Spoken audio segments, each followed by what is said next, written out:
scan this. Sovi is here. Let's level up. Reaction rate questions get easy fast when you trust the rate law, because one concentration is squared, the other's linear, and that changes everything quickly. Start with the given rate law. Rate equals K times NO squared times H2, which tells you NO has a power of 2, while H2 only changes the rate linearly. Now double NO, and because NO is squared, the rate gets multiplied by 2 squared, which is 4. Then halve H2, so the rate also gets multiplied by 1/2.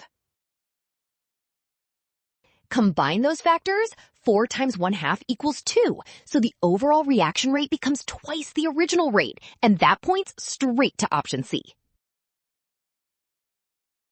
Well done! Option C. Scan now. Don't rush signs or wording. Trust the given rate law and check each factor step by step.